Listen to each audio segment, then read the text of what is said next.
A Mochi Moment from Sadie, who writes, I'm not crying, you're crying. This is what I said during my first appointment with my physician at Mochi, because I didn't have to convince him I needed a GLP-1. He understood, and I felt supported, not judged. I came for the weight loss and stayed for the empathy. Thanks, Sadie. I'm Myra Ahmed, founder of Mochi Health. To find your Mochi Moment, visit joinmochi.com. Sadie is a Mochi member compensated for her story. We interrupt this program to bring you an important Wayfair message. Wayfair's got style tips for every home. This is Styles McKenzie helping you make those rooms sing. Today's style tip. When it comes to making a statement, treat bold patterns like neutrals. Go wild, like an untamed animal print area rug under a rustic farmhouse table from Wayfair.com. Arr, fierce. This has been your Wayfair style tip to keep those interiors superior. Wayfair, every style, every home. Emotionally unavailable. Oh, it's so nice to meet you. Okay, so I was looking over again what you do, and this is exciting because I've actually had a crazy amount of like CPAs, attorneys, like high-powered people turned some sort of woo-woo person, and I've had several recently on this psilocybin journey. Did I say that right? Yeah. Okay, yes. I've been working on the pronunciation, but I haven't had a female in a while. So, yeah, I'm really excited because, listen, when you're into the woo-woo and you're super, trying to expand your consciousness, there isn't a whole lot of difference between men and women in terms of what we're trying to accomplish, but the way our brains work are different. You know what I mean? And so I still get a lot of, how do I say this? Because I feel like this applies to all of us too. This is what I'll say. Okay. I think when men and women traditionally use the word mindset, we have different interpretations sometimes, or they vary a little bit. Does that make sense? Oh. Yeah, I guess initially, like, what comes up for me hearing you say that is, in my perception, sometimes men are more likely to be like, man up, like, deal with it, just, like, suck, and women are maybe more likely to get in touch with, like, well, what's going on? How are you Why feeling? did that mindset occur in the first place? Right. And also, if I'm just being 1,000% honest, I can also tell, because listen, I've had men on here who were very real, very raw. I mean, I wouldn't have had them on, But Mhm. I guess too, I think I can also tell the difference between people who have grounded that work and integrated the work in a very emotional capacity and not just in a spiritual one. Does that make sense? Integration is my favorite word. It's my favorite thing. Yes, I was so Yeah. I'm serious. That word alone, when I saw that in our booking notes, I was so excited about that because, it can be kind of a buzzword sometimes. And I know I really I was very curious about the word for a long time too. Well, shit, if I'm being honest, I didn't know what the word embodied meant, and it took forever to understand that word on an intimate level. So, I mean, obviously integration is a part of that. So, anyways, I just said so many fucking words, but I'm curious if it's okay with you if we can start, because I don't think that you got into the work that you do without some personal, stuff. Yeah. Can we start maybe closer to the beginning? Like what was early years for you like? I'll just say it that way. Yeah, I mean, you're right. I don't think anyone's journaling at, 8 years old. I'm gonna be in psychedelics when I grow up, or like even knows what psychedelics are. Um, and it's interesting that you mentioned, you've spoken with a lot of attorneys, CPAs, et cetera, like really sort of hyper rational people. And the thing about attorneys is I know one attorney that I think is pretty happy. I don't really know a lot of happy attorneys, right? It's just not a profession that lends itself to Yeah. that emotion. But I also didn't grow up thinking I wanted to be an attorney. My dad died when I was little, and that was really like the event that shaped me. Yeah.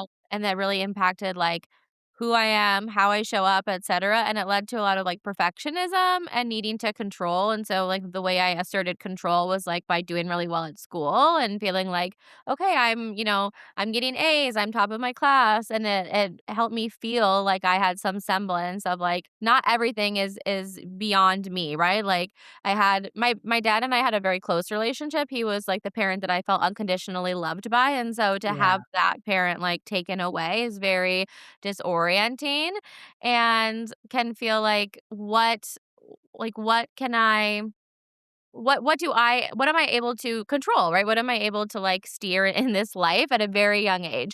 And so it's funny, I was going to be a doctor and then I did this med prep class in undergrad where you have to like go to the hospital and you see all this blood and I was like, "Oh my god, I cannot like this is not going to happen for me." And so I sat down and made I a would have list. done the same.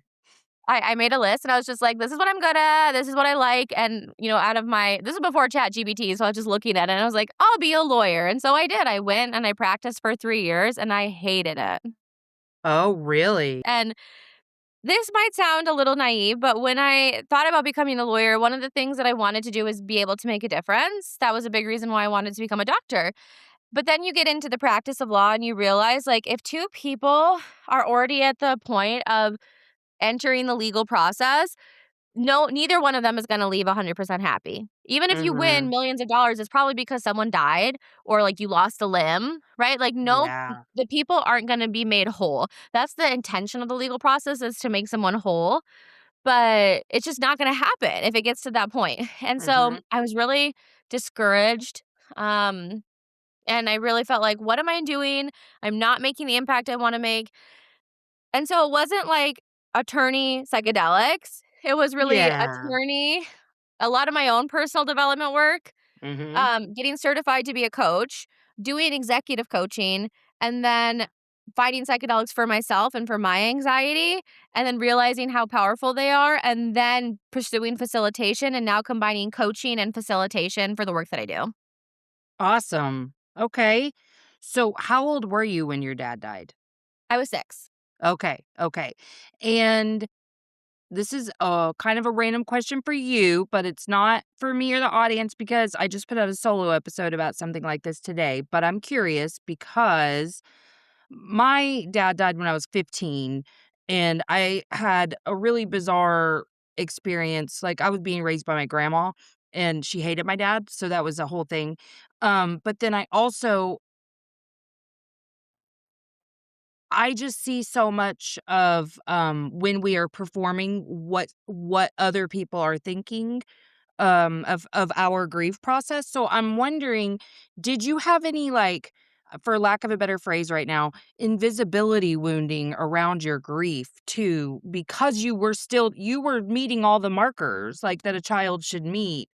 Like, did you ever feel like nobody sees me or sees that this was actually a really painful, and it's okay if you didn't, I'm just curious.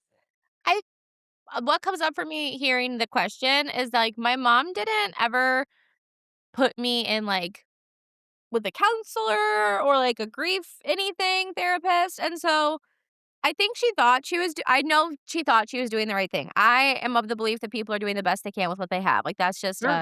that's a POV that I carry with me through my life that makes my life a lot easier to deal with. But that was, like I kind of felt unseen by her, I suppose. I'm like, "What did she think?" Like, Yeah, did yeah, she yeah, that's exactly what I'm hitting on here. Yeah, is like it's kinda like I used to say this about my grandma, unrelated to grief, but, like, she had such strict, weird rules about so many things, but grades, she's like, "As long as you did your best." I'm over here fucking failing in elementary school, a class here and there, and she's like, "Well, did you try your hardest?" And I'm like, "Mhm." Do you see I'm at least average intelligence. So where is the disconnect? I didn't fucking try at all because I'm living in trauma brain over here. So that's one very key like part that I look back on like how did you not see that I was struggling? So yeah, that's why I was asking because well and so I just lost a child like last month Oh, and I am putting my daughter in a grief group that starts this week, but she's 11, he was 18. And I've been like, I mean, from the outside, all the things that I would say to look for in how somebody's doing, they look fine, but it's because she talks about him openly with a smile on her face, like, she integrates him into conversation easily. She's doing fine at school. She's developing her friendships, but having, like, really been internalized the last couple days about wondering why I'm triggered about certain things, I'm like, "Oh, I'm glad I'm doing this grief group for her," because, I mean, that's just gonna be the beginning. I don't know where we'll go from there, but yeah, I think so often we can look back and be like, "I kinda wish someone had seen that, like, I might have needed a little help." I'm so sorry. Oh, thank you. I mean, it is what it is, you know? Loss is Um, so, like I think it's great that your daughter is able to still make friends, because that's kind of what, else I was thinking when you asked the question, was I really struggled with friendships because really? yeah, I was 6 and my dad had died, and I feel like other little kids at that age, maybe they lost a pet or, like, a grandparent, but like, I think death is still a very Today, I want to share a book series that truly meets you where you are. Letters to Myself by Jen Taylor, LCSW, is a powerful collection written by a New York based spiritual psychotherapist with over 23 years of experience. Each volume invites you to write your way through trauma, healing, and self compassion, from sexual assault and abuse to bullying and cult recovery. These aren't just books you read, they're books you work with. If you're ready to reflect, release, and reconnect with yourself, search Letters to Myself by Jen Taylor on Amazon today, and I will also have a link in the show notes. amorphous concept for a lot of them. It was for me, thinking like, "Okay, so does this mean, like, no contact, like, ever?" You know? Right. How And then long are they gone? Because that yeah, seems like, like a or long time. so is it, like, a couple weeks? Um, Right. and then I was going through a lot, and, like, little kids can't relate, now in adult friendships, like, one of my best friends lost her brother, a few years ago, and, I do get it, right? And adults, we can get it more. We can like, we've all probably had our hearts broken or lost a parent or, um, maybe had some sort of unfortunately, I know a lot of, especially women, have had, like, traumatic sexual incidents, right? But, like, so we have some sort of shared commonality and, like, understanding, but little kids don't, and then I would just felt like an outsider always. Yes, yes. Did that make you try even harder to achieve? Was that like, "Oh, okay, I'll just do this, and this is how I'll receive my validation and, worthiness?" Yeah, 100%. I mean, I didn't have friends. I didn't have friends, I had books. I read a lot as a child, Yeah. a ton, and, that probably helped my SAT scores, but it didn't really help, like, with friendships, and so I struggled. I feel like who I was before my dad died is who I am, like, joyful and fun and happy, and then, like, my dad died, and I think about this just, like, layer of, like, dust and, like, grime that got put over me, and it really dampened, like, my inherent essence, and so it was Yeah. hard to make friends. I felt really odd and, like, unsociable, and it was really difficult for me to connect, and then my life has been spent, like, dusting myself off essentially to get Yes. back to that place of joy, and so now I have a Yes. really easy time making friends, like, I have a lot of good friends, but it was a process. No, I so resonate with that, and I feel like for me, what I've discovered because when my dad died, I started pushing everyone away. That was not the narrative in my mind. It was that I was being abandoned, Yeah. and people weren't showing up for me, and then I started, like, looking back and going, "I think that they certainly tried to be," and then it would piss me off because that would require vulnerability from me that I wasn't willing to engage in, and so I pushed everyone away, but it did not feel that way to me. That my story Yeah. was very real in my mind that they just didn't know how to show up for me. I will say now, I'm fine in my friendships, but there's a worry.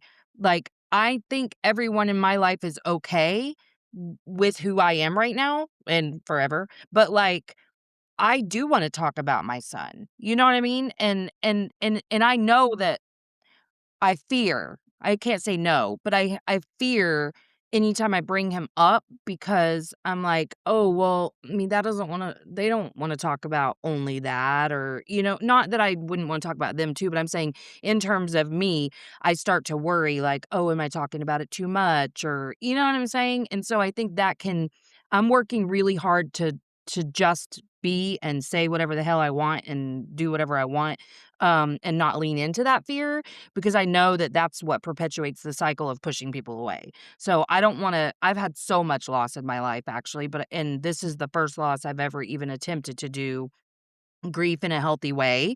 But I can certainly see how so many things when you're grieving really prohibit any sort of evolution in your relationships. But man, at 6, that is tough, because your foundation was already, like, in terms of who you are, it wasn't even there, like, you're only what you are in relation to your parents at that age. So what are you when your dad leaves at 6? What are you? Yeah, I really resonate with what you're saying about thinking or worrying perhaps that like this could be a not fun situation for your friends to be in, or maybe then they won't want to talk to you. I think one of the things that really like has shifted so much for me is reading like this book, The Four Agreements, of like not taking things personally and not making assumptions, and like really just the concept, like, even, like, the untethered soul of, like, not getting so caught up in our thoughts, period. Like, I'm very much, like, I feel and I move and I do, and I don't, like, not that I never think, right? Like, I think all the time. Like, I've I do lots of thinking, but it's like, we really give our thoughts a lot of power when, like, we could have had 1 billion thoughts. This is the thought we're having, and, like, it's not true in any, like, Yes. quantitative sense. Yes, I love that. I'm always telling people your brain's a liar.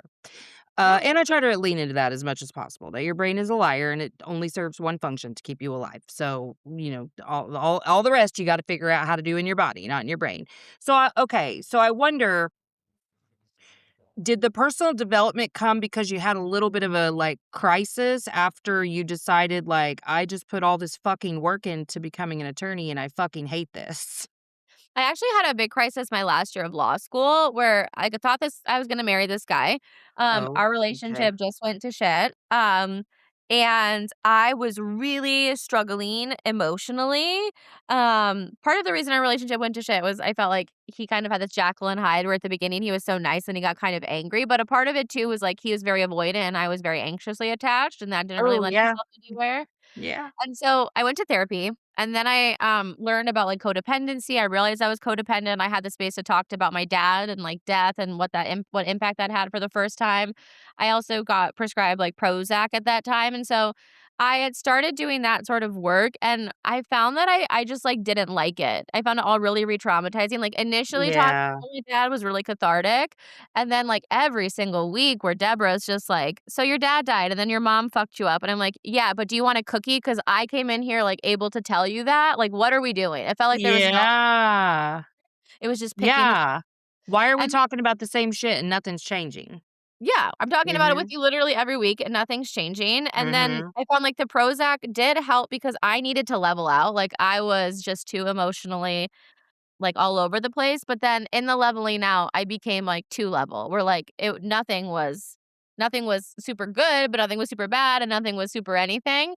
And so I let go of both of those things. And I liked personal development because it was forward focused. It was like, okay, this happened, but like what are we gonna do about it? Yeah. And so I really fell into it. I got into personal development probably in my second year of practicing law. And then by my third year, or yeah, like right when I was leaving the law, that's when I started getting certified to coach others. Okay, okay. So you were an executive coach. Does Yeah. that mean you were basically like, let's figure out, like, helping people with their intrinsic motivation, stuff like that? Is that what that means?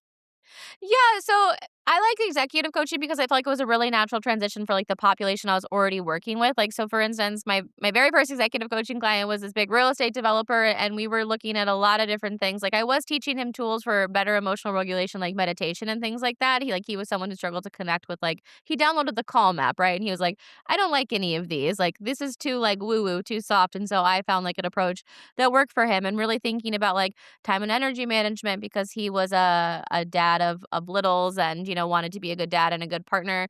And then also the more executive level, like how are we handling these like relationships, right? Like interpersonal skills.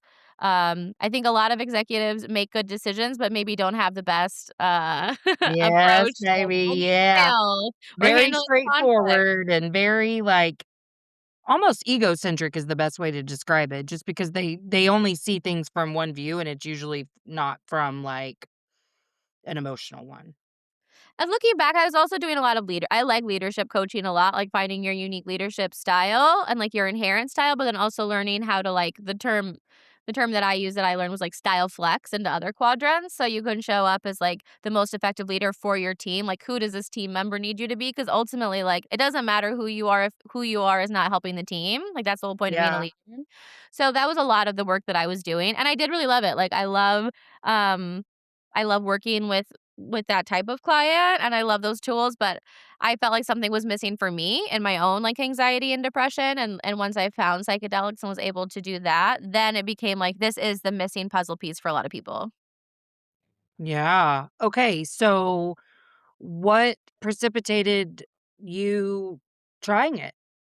Yeah, I mean, so a lot of it was like feeling discouraged because I felt like I had done such good work and like I was trying like this my side of the street was Quick ad break. If you're feeling stuck, disconnected, or like your spirit and mind aren't speaking the same language, Jen Taylor, LCSW, might be exactly who you're looking for. Jen is a spiritual psychotherapist who blends Reiki healing, spiritual psychotherapy, astrology, coaching, tarot, and oracle card readings to help you gain clarity, release blocks, and reconnect with your inner wisdom. Whether you're navigating emotional healing, spiritual growth, or a life transition, Jen offers intuitive guidance grounded in real therapeutic support. Learn more or book a session with Jen Taylor where healing meets insight. You can check the show notes for how to get in touch with her. clean. That's kind of always my measurement of like, is my side of the street clean? Yes, mine was. I was putting in the effort, but I still had this like level of anxiety and depression that I just couldn't like kick, almost like a cold that you can't get over.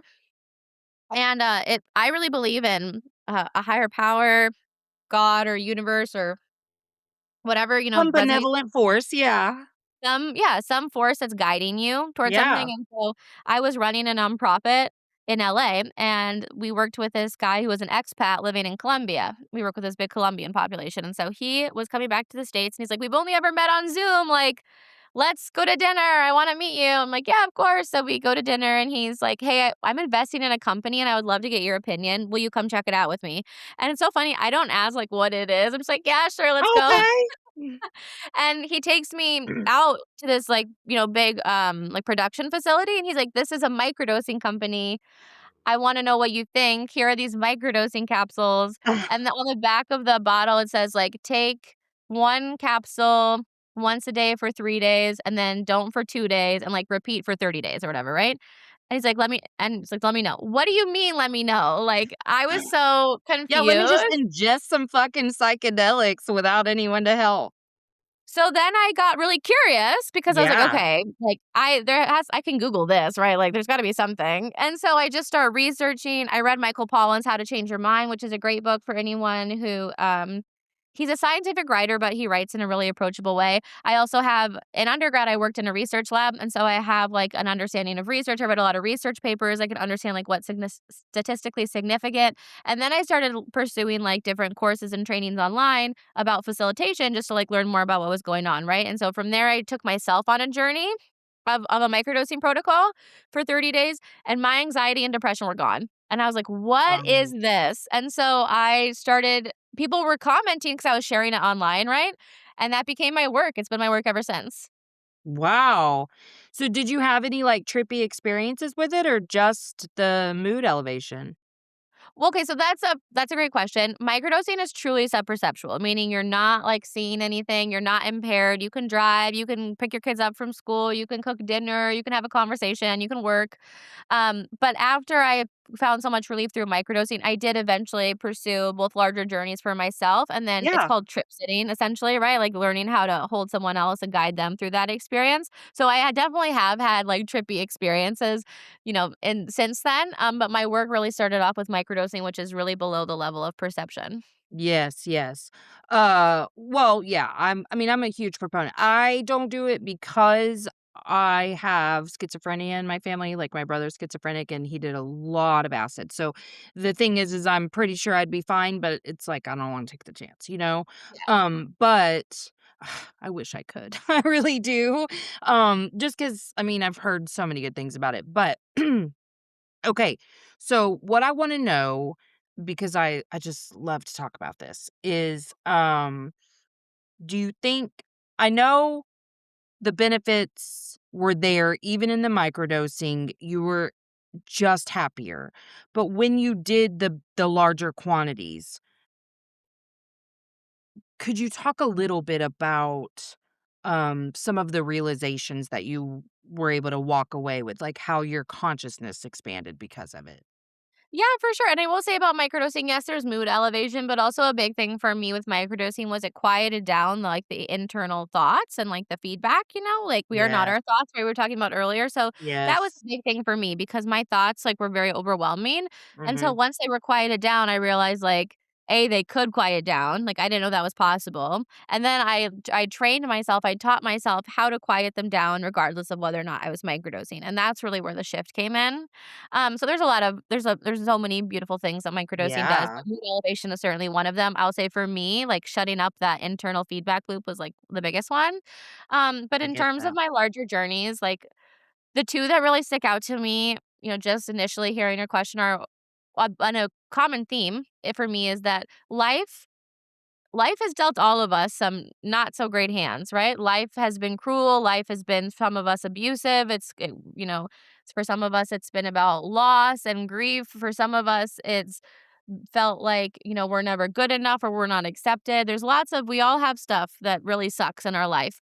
And not every time, but a lot of the time when I have a larger journey, I come back to this feeling of like, yes, life has dealt me some hands that have not been good, that have not felt good. But that is not I haven't allowed life to make me harder, right? Like sometimes life deals people shitty hands and they become assholes. And they're like, well, I'm protected against life and life isn't fair and like everyone sucks.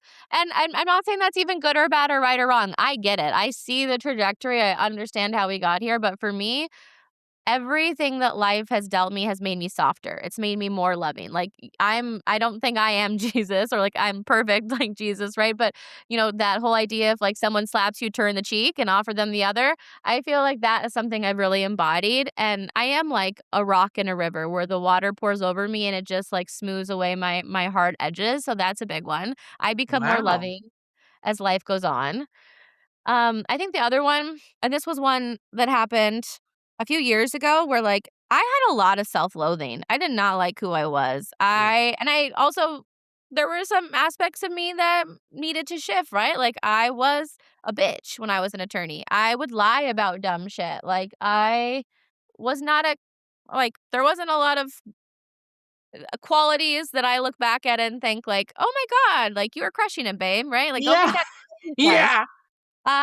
But a lot Ooh. has shifted since then, and so I had this journey where, like, I just felt how much I loved myself. Not from a Yeah. place of, like, I'm egotistical and I think Yeah. I'm the shit and, I'm gonna tweet about it, but from a place of, like, I like who I am, I like how I treat people, I like how I show up, I like the impact that I have in the world, and as someone who dealt with a lot of self-loathing, that was a huge positive experience.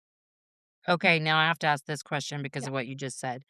Um, so bitchiness was not any part of your true personality because what I've learned about myself is some of that bitchiness is just me. Like I'm still I'm not like I'm bitchy to my husband, but like there are times in advocacy especially that I can find myself especially like with my daughter, like if someone fucking fucks with my daughter, like, I'm like mama bear, like, just bitchy. But, yeah, sometimes I'm bitchy, like, that just seems to be and I don't mean that in a shitty way about myself, like, I'm not talking shit about myself, and I have become so much softer and sweeter and more loving and kind, but, like, I'm kinda bitchy. So, is that, like, not truly, like, part of you at all? Well, I think what's gotten clear for me is, like, I am sassy, like, I have, like, a Oh, spice, okay, I like that, yeah. but, I don't like everything's a spectrum, right? Like, you Yeah, could be yeah. totally, like, meek, or you could be, like, a raging bitch, like, and somewhere on there, like, I wouldn't say True. I'm a raging bitch, but I was, like, definitely a bitch, and now I would say I'm over here where I'm just, like, a little sassy barbecue sauce, like, Yeah. but I would still say, like, I exist on the spectrum, like, bit like, that level of bitchiness was not who I authentically was, no. True. Yeah, But yeah, and I didn't think so. Yeah, but, part of my noise was that it defined me. It was my biggest source Mhm. of shame, in fact, because I was a very reactive person, because I internalized everything over and over and over, and so I didn't I was I was ashamed at normal everyday stuff because I didn't talk about it, but also just how reactive I was. Because out in public, I would freeze or fawn in any sort of conflict, but then I'd come home and just take it out on everyone I loved. And my grandma was really ill-equipped to deal with that, and she just like piled on the shame and piled like you're just a bitch and your brother has such a better heart than you and whatever. And I'm like, that's cuz he's a Leo and I'm fucking Gemini, grandma.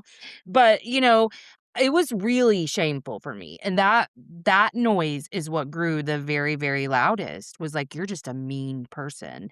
And so, as I started, like, washing away so much of that grime, as you put it even, was like, "Man, you're not mean. You had some shit to figure out. Like, you just, you had to unravel quite a few things." But then I also realized, like, I got a lot of fire in me and I use it. Like, you know what I mean? I'm pretty fucking fiery. But but I've learned how to hold that in a way that I can feel proud of. Like, I don't love when I'm still reactive sometimes because I'm not perfect. It happens. But I also don't beat the shit out of myself for it either. Well, I think that's the key, right? Like, shaming yourself or guilting yourself or feeling judgment toward yourself isn't gonna change anything, and I really enjoyed, Conversations with God, but one of the things that I love most about that book and was him saying, like, we life isn't one of, like, becoming who you are, it's, like, creating yourself. Like, you can be whoever you wanna be, and I think for a long time, I viewed myself, like, as a liar 'cause lying was a weird thing where, like, I would lie to be accepted, Yes. because I felt, really abandoned, even though, like, my dad Mhm. didn't, like, ditch me, he died, but that's abandonment nonetheless. Um, Absolutely. and so I would lie about weird shit even sometimes, and Yes, so me I too. Me too. I thought of myself as a liar, but then I realized, like, I have lied, but, like, I am not a liar, and so now I actually consider Yes. myself I'm, like, hyper truthful, and that can sometimes be, like, disorienting for people, but I don't, like, couch or pretend. I am Yeah. who I am, and I say what I mean, and you can trust that if I say something, I mean it, and so I've really taken on that energy of, like, I can create myself to be whoever I wanna be. Yeah.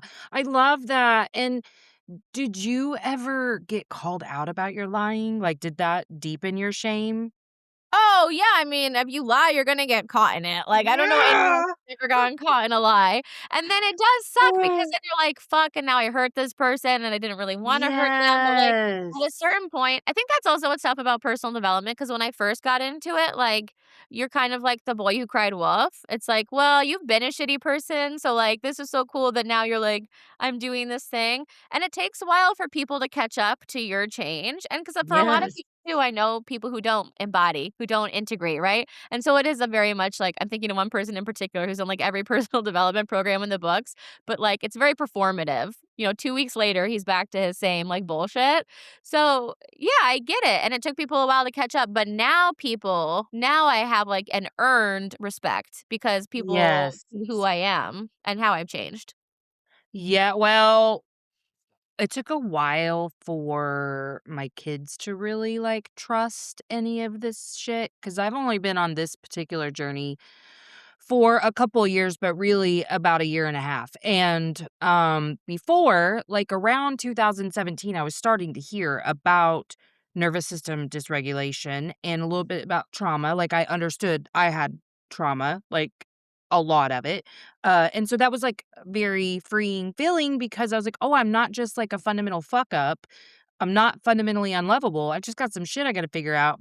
But I didn't embody I didn't integrate, I didn't understand how to. I didn't have the whole piece, like the whole puzzle put together. So I was missing a lot of information. So I was trying my damnedest to get it Yeah. figured out, but I guess what their perspective was is my actions and my words were very incongruent.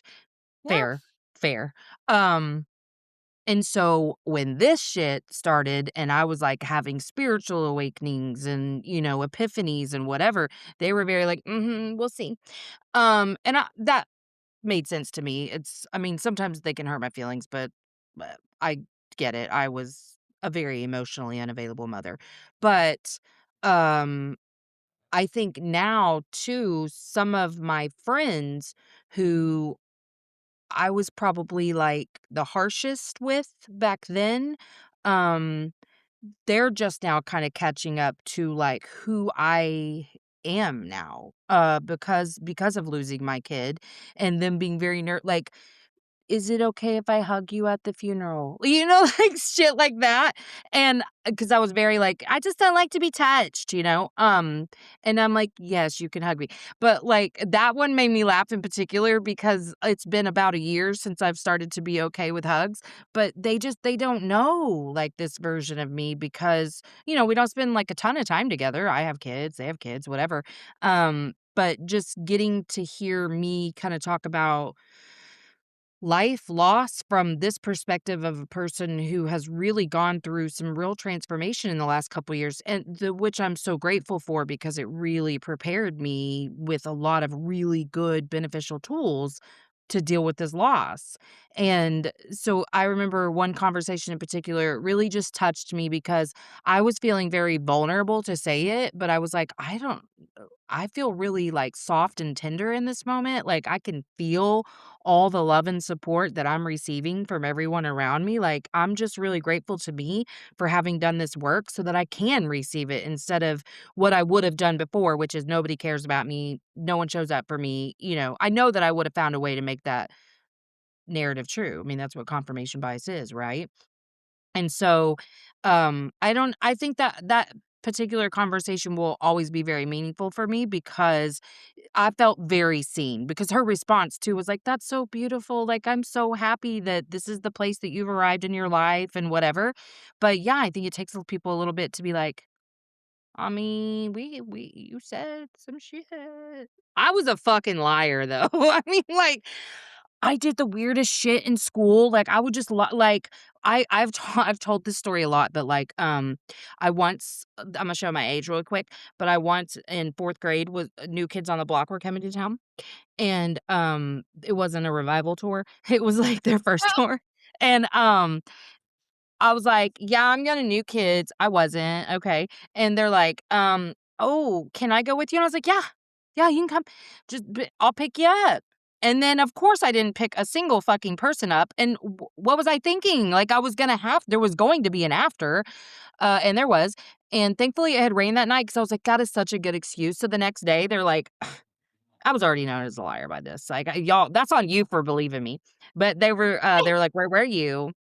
And I was like, "Oh, my grandma wouldn't drive because it was raining, so sorry." I've had some crazy lies like that for sure, especially when I was younger. Yeah, some big ones where like it was like the tax man was gonna come to collect, and I was not prepared to foot the bill.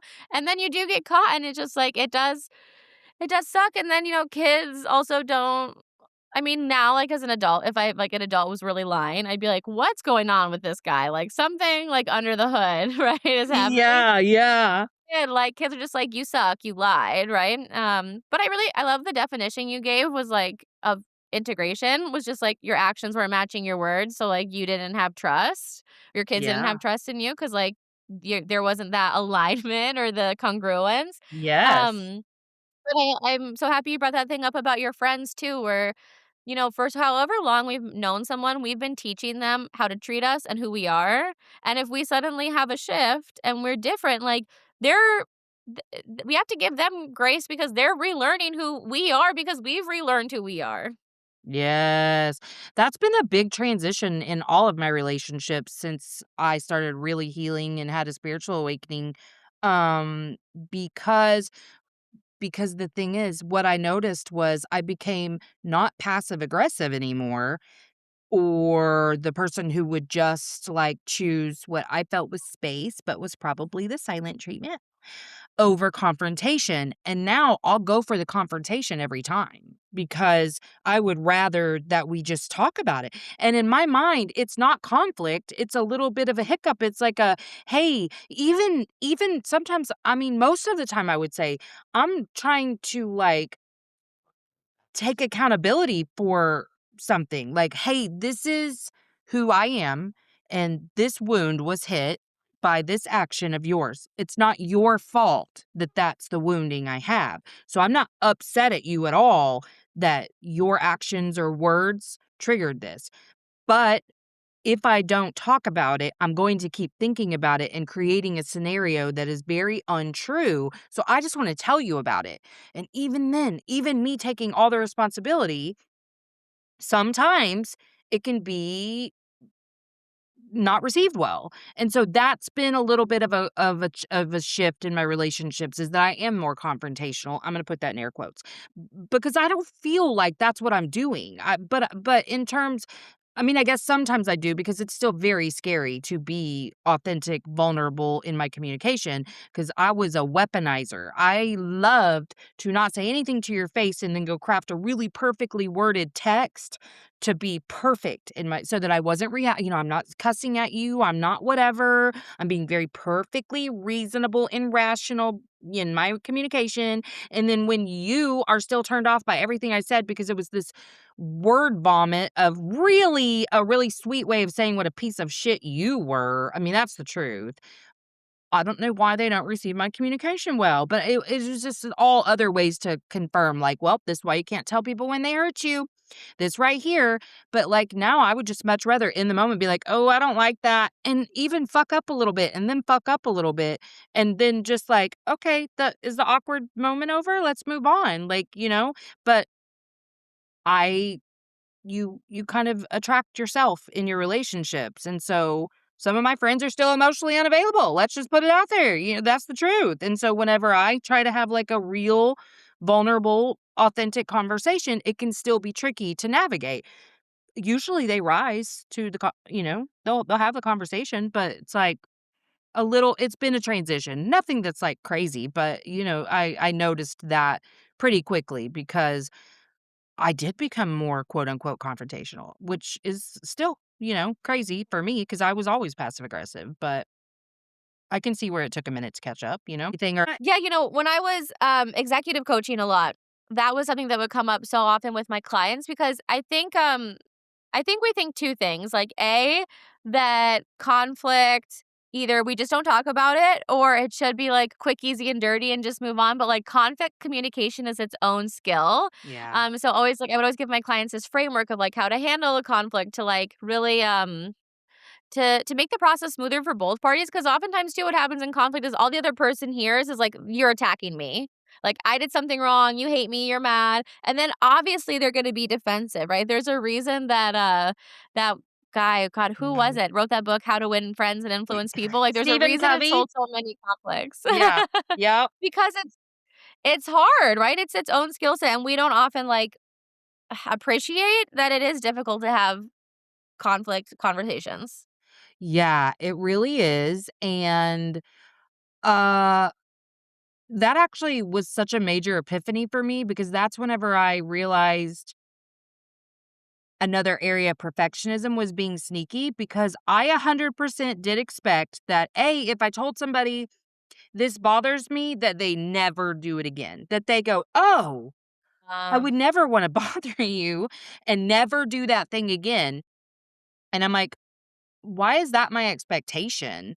And I was like, oh, because that's what I expect of myself. I'm not saying I'm perfect and that I did that, but I would beat the hell out of myself if I made the mistake again. So, like, that's what you need to do too. So, unraveling all of that really made it easier for me to go, okay, they're allowed. I will 100% support human nature popping up here and them being really defensive in response.